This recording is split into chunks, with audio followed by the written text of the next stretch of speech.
Hi there. I'm Ellen Johnson, and I'm your host for Needlepoint TV.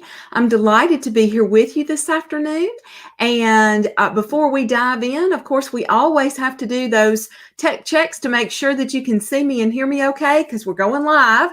So if you can do me a super big favor and type in where you're watching from and just say hello, and then that way I'll know that everything is working well. I see we have some people who have joined us, so that's always lots of fun. There's a tiny little bit of a delay between when you type something in and when I see it. So just know that I'm okay. Yeah, good. We've got people that are popping on. That's great. And I see, yes. All right, perfect.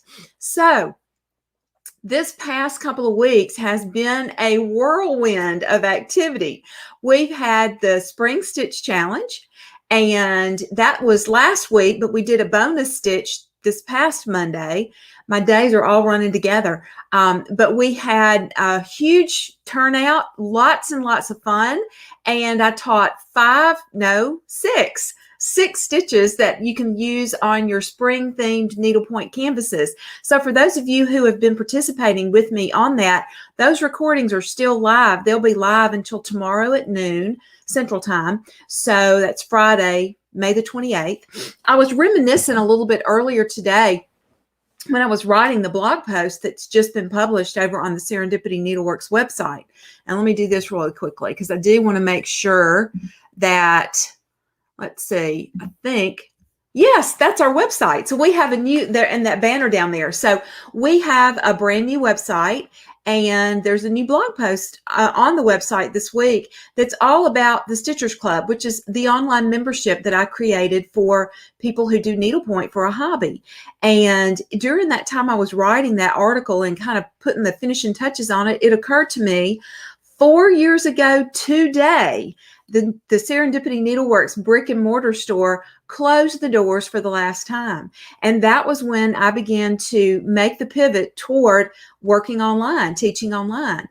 If you've been around and following me for a while, you know that my husband had what's called a subarachnoid hemorrhage, which is a brain hemorrhage, in January of 2017. And at that point, I decided, I think it's time for me to close the doors on a retail business because that's a very demanding and time-consuming thing. And quite frankly, I didn't know what was going to happen. So I decided to close the doors to that store and be more available to my family, which turned out to be a huge blessing because after Rick recovered, thankfully, then my mother decided that, well, she didn't decide. The doctor decided that she needed to have quintuple bypass surgery. So I'm an only, and taking care of her was something that, is a joy that I'm very, very grateful that I got to do. But that wouldn't have been nearly as easy if I'd still had that shop. So pivoting to the online space has been a real gift in many, many ways. And so I've been able to combine my love of stitching,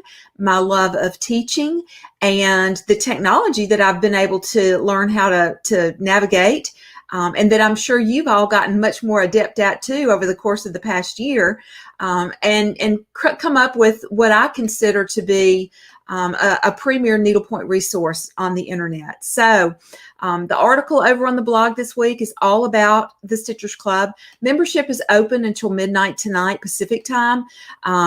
I know that's kind of crazy, but we have a lot of people who live out on the West Coast. And so our enrollment is open until then, and then we'll close the doors and spend the next several months loving on our members and helping them to learn how to choose the best stitches and threads for their needlepoint canvases. So, that's really, that's what the Stitchers Club is in a nutshell. But I'm here basically today to just share with you a little bit about, creating what I consider fiber art or needle art.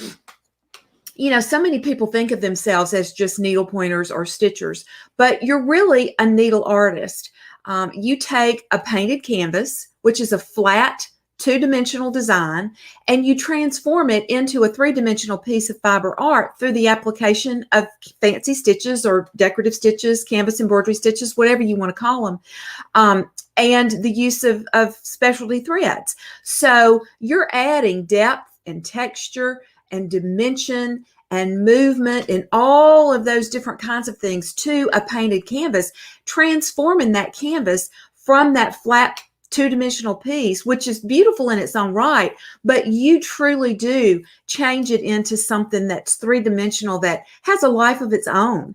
And so one of the things that I wanted to, and I need to hop back over here to comments to see, okay, so good. We've got people who are joining us. I want to remind you, if you have a question about anything while I'm talking, please do make sure that you type your questions in all capital letters. And for those of you who are just now joining us, please make sure that you say hello and tell me where you're watching from, because it's always a lot of fun for me to see that. So, but if you type your questions in all caps, it makes it easier for me to scroll back through and find them.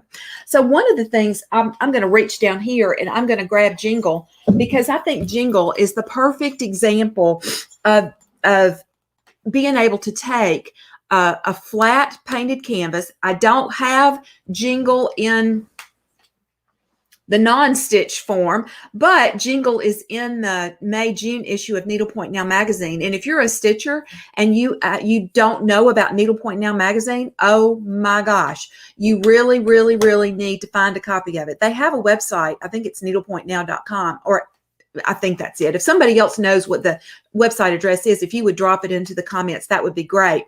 But they have, it's a bi-monthly magazine, so it comes out every 2 months, and it's just full of all kinds of great information about needlepoint. Also includes great information for people who are just doing counted, and I shouldn't say just, who are doing counted canvas needlepoint, because that in itself is an art. The designs are more geometric typically, so they're counted canvas stitches that you combine in beautiful patterns, and so it's the use. What we do, or what I teach inside of the Stitchers Club, is how to use those canvas embroidery stitches to embellish a painted canvas to give it texture and depth and that kind of thing. So this is Jingle. This is my little Jingle. This is a Pepperberry Designs canvas, and this was the project for our retreat called the Jingle in July retreat that we had in July of 2019. We were supposed to have a retreat last year too, but COVID took care of that. So, but well, I shouldn't say that. We did have a retreat. It wasn't an in-person retreat. We had a fantastic retreat online, and it was really, really fun. We're going to be going back to live retreats in the not too distant future, but anyway, this is so to share with you Jingle. I don't have a picture that I can share easily of Jingle unstitched, but Diane created this little canvas for us for our retreat, and then I took a variety of different threads and stitches and transformed Jingle into what I think is just a mighty darn cute little snow girl. So you can do the same thing. It's just, I know it can seem daunting to know how or where to start. And so what I do when I approach a canvas, I look at it as though it is a piece of art, because it is. Because let me grab another one for you. This is a Rebecca Wood design. This is just one of her little Easter canvases. I've had this for a while, and I think it's just super cute. But it's a beautiful flat painted design, and you can take this and add threads and stitches, and you can really turn it into something that's very much a three-dimensional piece. And so I know a lot of people say, well, I know how to do stitches, and I know, about the needlepoint threads and stuff, but I don't know how to make those stitches work. I don't know how to bring it all together to create something that really looks like what I can see in my mind's eye. And so what I like to tell folks is that I look at a needlepoint canvas as a piece of art. And I look at the way the artist used the elements of art and the principles of design to create that work. And then what I try to do is interpret those elements of art and principles of design through stitches and threads. So in other words, how can I look at this canvas? Here we go. Let me pull it back up here. How can I look at this canvas? How can you see this bow, this pink bow is a perfect example of implied movement. How could I stitch this bow in a way that would make it look like it was actually curling ribbons? What could I do with stitches and threads to convey that feeling of movement on this canvas. Another example would be the sheep. You know, we all know sheep are woolly and furry. So what kinds of stitches could I apply to the sheep to convey that sense of texture that a sheep has when you walk up and touch it? Same kind of thing for the sky. Well, the sky is in the background. I don't want the background to be in my face. I want it to really recede into the background. So what kind of use of perspective can I use or employ? What kind of stitch will give me and what kind of thread too? What kind of thread could I use to create a beautiful sky, but one that's not going to detract from the overall piece? So that's the kind of thing that I teach inside of the Stitchers Club. I use what I call the Stitch Guide formula. That's my signature formula that I created through my, golly Moses, more than 25 years of teaching needlework, and specifically the last, I'd say 15 years of teaching needlepoint. So, you know, it's a system that I use. It's a step-by-step system that I use to teach people how to take a painted canvas, evaluate that canvas based on the elements of art and principles of design, and then explore different stitch and thread options so that you can create your own master plan and then actually execute that plan and come up with what is the project that you've seen in your mind's eye, that you've envisioned in your mind's eye. So now let me pop over here, because I do see that we've had some questions pop up, and I think a lot of these, oh, actually, no, these are all people saying, hey, well, hey, everybody.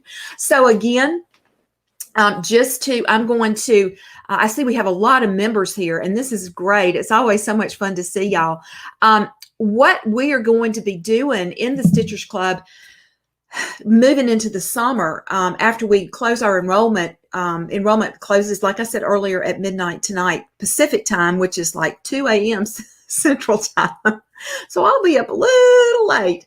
But anyway, our enrollment closes at midnight Pacific, and then we'll dive into our summer program, where we're going to be looking at architectural things. So architectural canvases, projects that have architectural features, whether it's just, I mean, it could be a gingerbread house, or it could be Rainbow Row in Charleston, South Carolina. You know, so what we'll be doing is exploring stitches and threads that you can use for creating texture on buildings and houses.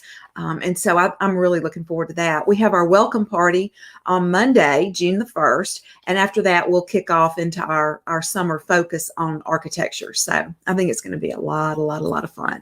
So what I'm going to do is I'm going to actually pop over here, and I'm going to put the link for joining the Stitchers Club in, that's that little banner that's running across the screen.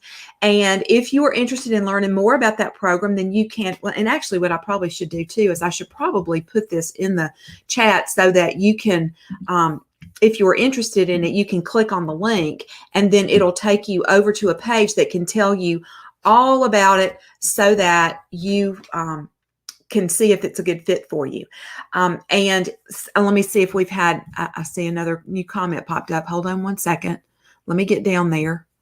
Okay, so yes, there we go. Is there a fee? Yes, Lisa, there is. It's a membership, and that page that I gave you the link to is, it's a link to the information about the program.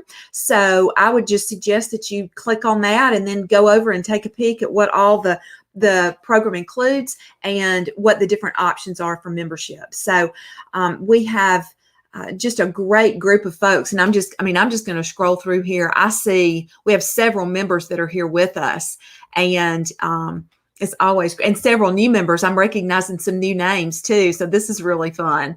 So it's great. For those of you who haven't checked out this week's blog post, it is up on the Serendipity Needleworks website now. So it's a little bit about the Stitchers Club. If you're not a member and are interested in learning more about it, you can also read about it there. Something that I wanted to make sure that I shared, and I see that Bev is here with us. We have a member who just had a new granddaughter, and she created a wonderful little pull toy for her brand new granddaughter. And there's a picture of Bev with her new granddaughter in this week's blog post. So you really ought to pop over there and take a peek at that, because it's a wonderful picture. And it's Bev and her new granddaughter, and then the picture of the pull toy that she was working on while she was waiting on her granddaughter to arrive. And she also asked us to share some ideas with her for threads and stitches, and in part of our in Canvas Call, which is part of our program. So that was really fun for us to all see that picture pop up in our private community, because to see Bev with her new granddaughter and the piece that she created, which is truly an heirloom treasure, and to just know the legacy that she is going to have with this granddaughter, it really touched my heart in a very special way, because my grandmother taught me how to do needlepoint when I was 9. So it's the gift that she gave to me that is still giving. And so anyway, it's just truly a joy to see how needlepoint touches so many different lives on so many different levels. So, all right. Well, y'all, I really don't have a whole bunch more that I wanted to share. I just wanted to pop in here and tell all of you who participated in the Spring Stitch Challenge, thank you so, so much. It was a true joy for me to be able to do that. We'll do another, some form of a workshop, so probably in the fall, but having this one for the spring was just super fun for me. And I hope that you're able to use some of those stitches that you learned on a spring or even summer themed canvas, because a lot of those are applicable to a summer themed canvas as well. And those recordings will be up until noon tomorrow Central Time, so you have time to go back and watch those. All of those stitches, actually, for those of you who are members of the Stitchers Club, those stitches are all inside your How to Stitch library. So you'll have those recordings. You'll have those videos that you can watch. And so that's just, you won't lose access to the recordings or the information about that. So, all right. I hope that you have a wonderful, wonderful holiday weekend. We will be limited hours over the weekend. So I know we're actually going to a family wedding, and so I'm looking really forward to that. I think it's going to be a lot of fun to be able to see folks again. And I know that a lot of people probably have plans for the long holiday weekend. Be safe, whatever you do. Enjoy some time to work on a project a little bit. Take some time for yourself. I think that's something that we don't do nearly enough. And and I just look forward to seeing you all again real soon. I appreciate you being here with me today. If you have any questions, of course, you can always reach out to us at our help desk. If you are interested in learning more about the Stitchers Club, I'll make sure that I put the links down in the comments area below or in the description below. And if you're watching this as a recording, thanks for watching. Tell us where you are. I do. And if you think of something later too that you want to come back and ask, please feel free to do that, because I do keep an eye on the comments and for questions. So until next time, happy stitching. Bye for now.